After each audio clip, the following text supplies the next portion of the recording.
Hello, everyone, and welcome to today's NeoSystems CMMC Town Hall. Now I'd like to introduce your host, Ed Bassett from NeoSystems. Ed? Hi, thanks, Don. Welcome everyone to our continuing series of Town Hall Ask Me Anything sessions on cybersecurity maturity model certification. I'm reminded I didn't turn my phone down, so I'll take care of that here shortly. I welcome my guest, Eric Crusius of Holland Knight, as well as Wade Forbes, who's doing some real-time sketchnoting of our session here today. I do want to mention that we are recording these sessions as part of our community outreach to the Defense Industrial Base. Our focus at NeoSystems as a managed service provider is primarily on organizations that are seeking certification under CMMC, and that's who we have primarily in our audience today. If you have some questions from the audience, please send those in on the Q&A feature within Zoom, and I'll work as many of those into the conversation with Eric as I can. I'll start with introduction of Eric Crusius. Eric is a partner at Holland Knight, law firm specializing in government and technology contract law, or he specializes in government and technology contract law, I should say. He received his JD from Hofstra in 2000 and has been practicing law for the past 20 plus years with a strong focus on representing government contractors and technology companies. Thanks for joining us today, Eric.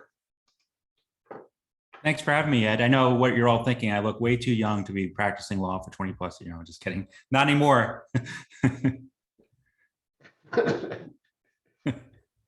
No comment. So I used to get that. I don't anymore.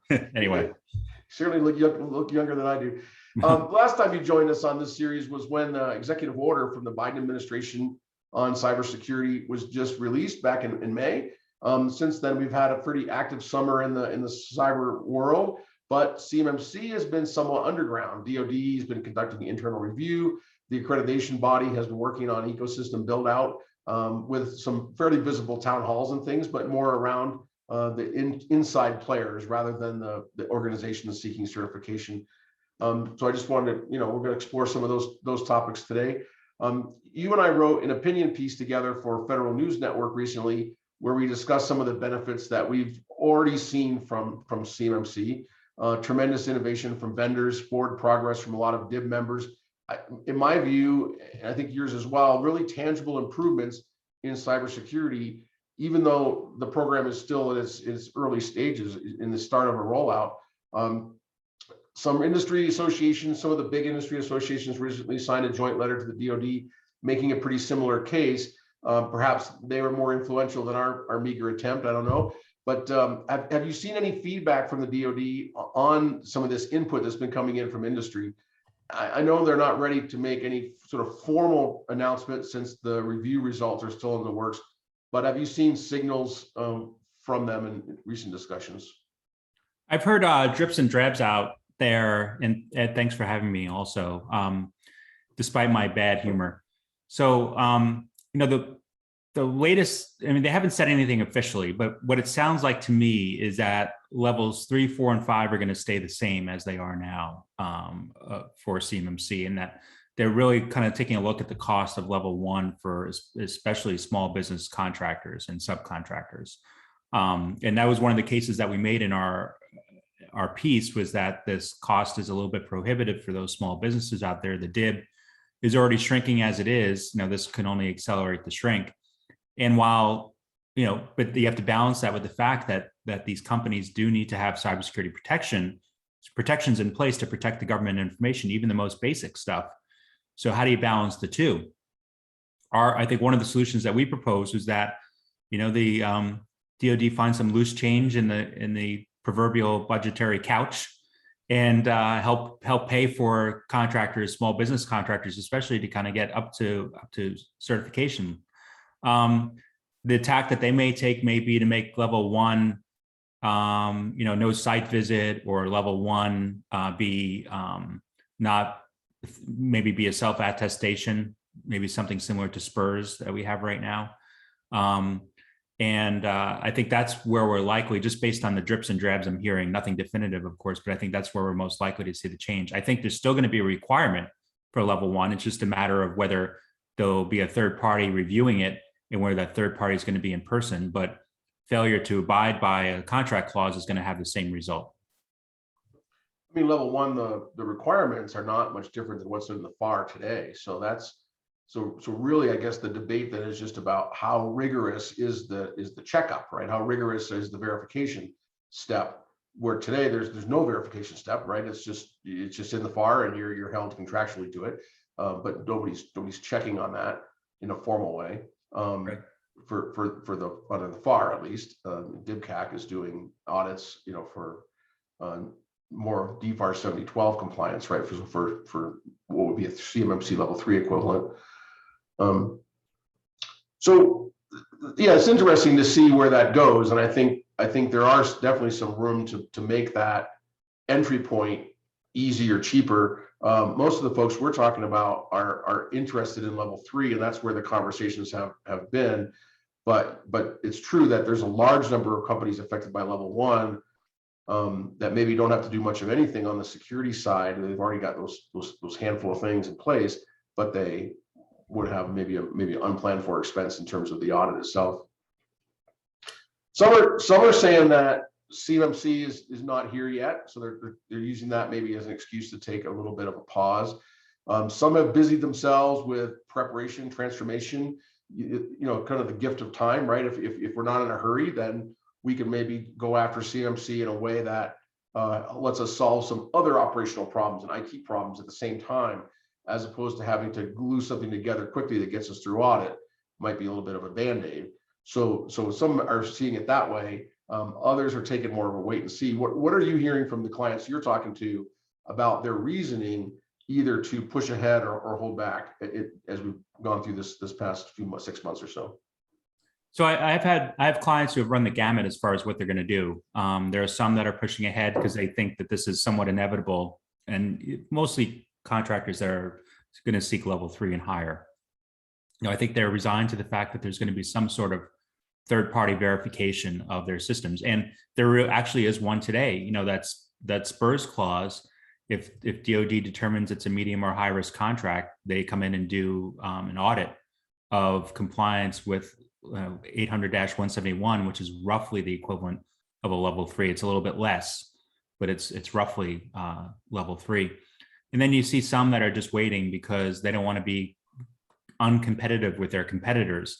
And that's kind of to the larger point, is that, it hurts me a little bit to say this as a compliance lawyer, but there needs to be a requirement in order for folks to do it, because the cost can be somewhat high. And if you have some contractors who are going to go through the rigmarole of getting certified, or just go through the rigmarole of being cybersecurity compliant, or having better cybersecurity systems than their competitors, they're not going to really see the benefit of that when bidding on contracts, but they'll be carrying that extra cost burden associated with getting their cybersecurity systems up to snuff versus their competitors. So that's why having a requirement is so important, because it puts everybody on the same playing field. The actors who are the companies who want to do the right thing are not punished because they're doing the right thing, and the companies that are more ambivalent about it are told that they can't be ambivalent anymore. So I'm seeing a little bit of both from companies. Certainly understand the wait and see approach. It doesn't necessarily mean that they're not putting robust cybersecurity controls in place. It simply means, there's a lot of ways to go about cybersecurity compliance. CMMC is one of them. They're just not buying into the CMMC ecosystem yet, because they're not sure if it's going to be a requirement for them. And, I feel somewhat bad for the folks who went out on the limb, the folks in companies who told their managers or told their people on the board or whoever it was at their company that CMMC is a requirement, they need to invest in it. The company buys in based on that person's word, invests in CMMC. And now DoD may be leaving them hanging out to dry. And, that's not a reason to keep on a program that's not working. But they kind of need to think about those other scenarios that are out there, and will they get buy-in the next time, and have people going out on the limb for them if they kind of switch tracks every so often. I mean, you're probably seeing a broader spectrum. I mean, in my role as a service provider, the folks we're talking to are moving forward, just because otherwise we're not having a conversation, right? They're in the wait and see camp. They're not dialing my phone number. But I think the people we're seeing are moving forward. Almost all of them have ground to cover from a current compliance perspective, right? Getting to that perfect Spur score that's required under DFAR 7012, et cetera. So I think, yeah, people are looking at it, but with the idea that they're preparing to have it externally audited, and that could be a DIBCAC audit, or it could be a CMMC audit. I mean, it's pretty clear that the days of self-attestation are over. Even if CMMC changes form dramatically, we're not going to still rely on that because it was not effective, and the findings are pretty clear there. So definitely there will be something happening in terms of an independent evaluation. Again, that's something that I think takes a lot of preparation. You really have to design your security for that. So that's been the primary discussion we've had is, we're not going to have a CMMC audit tomorrow, so it's not in the near-term planning, but getting the Spur Score up, being ready or prepared for a DIBCAC audit, the potentiality of it, and designing the security so that it will pass CMMC on the first try, so that once that starts to roll out, there's no delay factor, I think is what we're seeing. As you're talking to people about their logic and their thinking, are you hearing similar stories from those that are not in the wait and see camp? Yes, and I think there is a recognition. I mean, DoD has said for a long time they're unhappy with how contractors are protecting data that's important to them. So I think there's a recognition. I think the Spurs thing actually helped a lot in showing the community that there's going to be third-party verification. And right now, even though it's at medium and high-risk contracts, let's just say something crazy happened in CMMC, the whole structure was thrown out. That just means I think that DoD is going to do it on its own and audit contractors on a regular basis on its own or something like that. So there's going to be some third party, whether it's the government or an auditor or the AB or whoever, that's going to go in and verify compliance, particularly level 3 and higher. DoD's made that very clear for a long time that they're not satisfied with the current system, which is self-attestation. And nobody's come up with a model that's different than kind of the CMMC model. Spurs is the only thing that's somewhat different, but I don't think that, I mean, the beauty of CMMC in a way is that the government's not forced to ramp up. It's the private sector that has to ramp up and police the private sector. And that allows a much quicker ramp up than the government hiring process, which takes a long time. That's not a criticism, it's just the reality of where we are. So I do think that, I think there's a recognition within the community that there's going to be some third-party verification of some kind. So there's every incentive to get ready now and be in front of it. Instead of waiting till whenever DoD comes back with its assessment, which they say is going to happen by the end of the year. So within the next 2 months.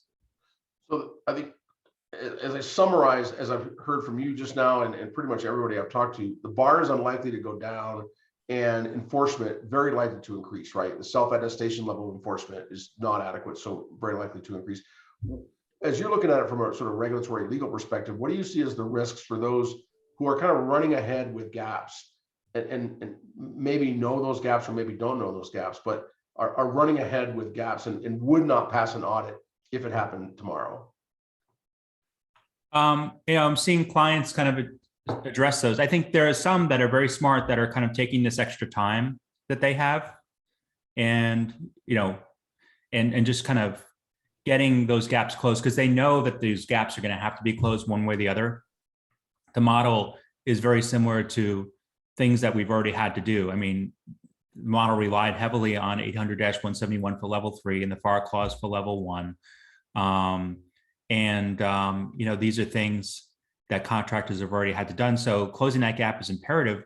If for nothing else, contractors have been accepting these contracts with clauses in them that have this as a requirement already. So, if you get some kind of third-party audit, once DoD announces what's going to happen and they find gaps, they're going to start asking questions about how far those gaps go back and why those contract clauses have been accepted for, however long. And on top of that, once DoD announces its intentions in December, I think we'll see a very fast rollout of whatever they announce. I think it's going to be full steam ahead, and there'll probably be a backlog of contractors looking for some sort of certification, at least with level 3 and higher, if not level 1 and higher. So I do think that the folks who are getting out ahead of it are are smart. I mean, there's no guarantees. It's kind of like working at risk kind of thing, where there's no guarantee. But you know, I that's what I see happening as far as contractors and the rollout go. I've got two audience questions here. So one, just clarification. You just mentioned a couple times what you're expecting from the DoD by the end of 2021. What is it that they have sort of promised? What's the expectation to come out by December? So everything I've seen is kind of like what the direction of the CMMC program will be. Will there be any changes to it, or it's going to continue as it is, or if there are changes, what kind of modifications we'll see? You know, they've heard a lot about the cost to small business, and I think that's going to be the focus of what they see. I mean, I think, you know, this is just my guesstimate, but I think the DoD is going to take the position that if you want to do business and get CUI, then you have to pay the price for that. Those are more substantial contracts usually. Those are, you know, big boy and big girl contracts, so to speak. They, you know, you're investing. That's important information to the government. So, I mean, I could be wrong. We'll see. You could have me back in January, especially, and then we could talk about it. But I don't see the government changing level 3 substantially at all. You know, if nothing else, if they do anything at all with level 3, they'll just expand the Spurs program, which is, you know, where you kind of input the information manually into a DoD system, and then they have the right to come check up on you. But I do anticipate that there'll be some third-party certification that's necessary. For levels 1 and 2, I could see a self-attestation taking place of the third party now, or the third party just being easier to meet with a non-in-person, you know, interview and non-in-person review. Other audience question is, you just mentioned the Spurs scores and the checkup, right? So that's being done now by the DIBCAC, the Defense Industrial Base Cybersecurity Assistance Center. They've got about 50 auditors, I guess. So this audience question is, what advice would you give a company preparing for a DIBCAC audit? Is there a magical approach to take? Oh, that'd be good. You know, there's no, that part's sort of rhetorical, maybe. I don't know. Yeah. There's no magic except being highly organized. Whenever there's a government doing an audit or a review or something, if you present them the proverbial binder with a bow on it, with tabs, and I know it's not going to be just that, but if you could be very organized and thoughtful about what you present to them, that makes it go a lot faster and easier with any kind of audit, including this kind, where if they come in and it's, you know, and they're trying to untangle wires to figure out which wire goes where and to kind of get the wire separated, metaphorically, they're going to be there a lot longer and see a lot more things and be wary of what you're presenting to them. But I think if things, this is from a general sense, if things are presented in a very organized manner and a thoughtful manner, and you kind of walk through things with them in an orderly manner, I think that's the magic, right? They trust what you're doing. They're more likely to kind of stay on the path that you're guiding them on. And that's not nefarious at all, but you're showing them the system that they're auditing. I think that helps a lot. I'll throw one in too, kind of riffing off of your organization, is when you're thinking about whether you're ready or not, what I've seen a lot of people do is they read the requirement from NIST 800-171 or CMMC, they're verbatim for those ones that overlap. And they read the requirement and they say, oh yeah, I meet that requirement. But then if you look over at the assessment guide, it breaks that requirement down into A, B, C, D, E, F, maybe half dozen pieces. In the assessment guide, the assessor is required to check each of those pieces, all 6, right? It's not you generically meet it or generally meet it. Do you meet those individual items? And it tends to break it down and give a more rigorous approach. So I think if people are trying to assess and think, am I ready? Can I really demonstrate that? Look at the assessment guide, because that's what the auditor is going to be looking at, and assume they're going to ask you tough questions about all those items, A through whatever it goes to. Some of them are just 1, some of them are 6 or 7, and make sure that you've addressed those individually, because I think people get focused on the 110 controls in the standard, but when you break it down, it's a bigger number. And again, each one gets assessed. So yeah, that's a great point. I think that organization can work off of the assessment guide. You know, you kind of get that out and make citations to where they can find certain things to make it easier for them. Connect the dots. Yeah, connect the dots for them. Sure. Or, you know, hire a company that specializes in getting people through these audits. I'll just throw that out there. Not a bad idea, Ed. Not a bad idea at all. Shameless plug. The DFARS, the new DFARS rule 7019, 7020. So these have been in effect almost a year at this point. These are largely enforcement of the pre-existing 7012 clause requirements, right? There's no new security there, right? Just new enforcement. Seen widely as a preparatory step towards CMMC. What is the impact that you've seen? How has that changed? Because we've got Spurs, we've brought it into the near term. We've seen a lot of activity around it from the primes, big primes. What's the impacts that you've seen those having, the benefits that they've had? I mean, what I've seen is that people are taking a harder look at their compliance with 800-171. You know, it's easy to, you know, you get a contract with 100 clauses in it, FAR, DFARs, and so on, clauses in it. And you just kind of, all right, we're compliant with all this, right? We can move on with our day and sign the contract. The Spurs requires contractors to go in and individually figure out which things they're compliant with and which things they're not, and take a harder look. It's harder to gloss over something, human nature, not a criticism, but it's harder to gloss over a requirement when you have to break that requirement down into all these parts and attest that you have been compliant with it, which is what you're doing by entering it into a computer system that DoD operates. And knowing that if they find your contract to be medium or high risk, and that's not based on the contractor, it's based on the work being done, that they can come in and do essentially an audit, a third-party audit themselves. And gosh, if they find that you're less than compliant, you know, that's not going to necessarily go well. And then on top of that, contractors are in a really difficult position because, let's just say in good faith, you go through the Spurs system and you find there are 5 or 10 things that, you know, maybe are not compliant that you've discovered by virtue of going through this process. But you've had these contracts all along prior with the 7012 clause. And you've essentially been certifying compliance with 7012 by taking on those contracts. And that means you've been compliant with 800-171. And now there may not be compliance with 800-171. So there is a kind of a mismatch in certifications potentially because of that. So, you know, for contractors going through the process of 800-171 or of the Spurs requirement, think about why that story has changed. You know, DoD has not, from what I've heard so far, has not kind of questioned contractors who are putting in less than an ideal score in Spurs where they previously have had contracts that had the 7012 clause in it and have accepted those. But you want to kind of think through what you're doing and why, and what you're going to tell DoD if they ever ask, because they may very well ask, but they have their hands full right now in general, so they may not. But and that's not a suggestion that you gloss over the Spur score, because you shouldn't.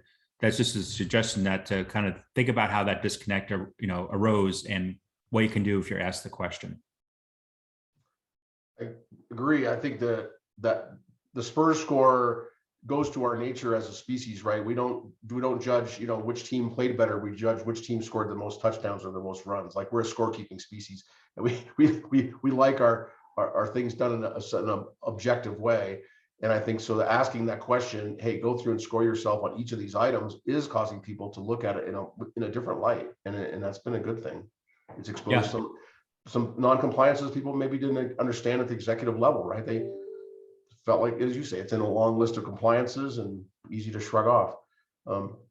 So the news this week from CISA was that state-sponsored actors, Nobelium specifically, the guys who brought us the SolarWinds attack, they're conducting large-scale systematic brute force exploitation of what are basically insecure configuration practices of cloud providers and managed service providers. So it's another case of a broad-based threat where they're going after the higher levels, I guess higher level, I'm not sure which is higher or lower on the food chain, but they're going after these service providers that are used by a large number so that they maybe can attack once, exploit many, is kind of the model there. You know, getting to a lot of downstream companies with one attack.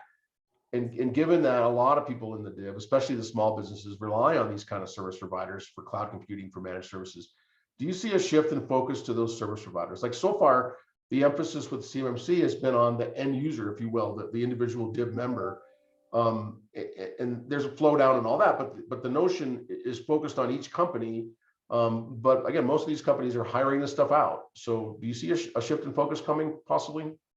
Yes, I can. And I could see that as a way for, I mean, we got FedRAMP, right, as a way to kind of get all these cloud providers on a certain level so the government felt comfortable doing business with them. And I could see that happening here because so many, it's an impossible ask for contractors alone to be compliant with all these rules, right? Most of them are looking to service providers like NeoSystems to help them out through this thicket of requirements.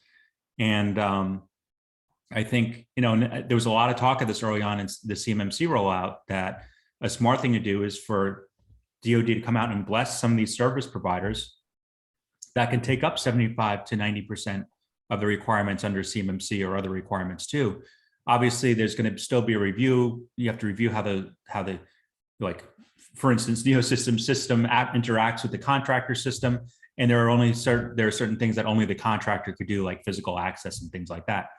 But if DoD kind of, certified or blessed or whatever certain third-party providers who can provide this the security, then I think that would go a long way to kind of helping through compliance. But I also think on the same token that if there are breaches of these kind of third-party providers, not Neo, but some, like you said with the SolarWinds, they're going to take a heavier look at those providers to make sure that they're secure, because though it's not just one breach that happens, it's many breaches. The SolarWinds breach was because of software that was ubiquitous throughout the government.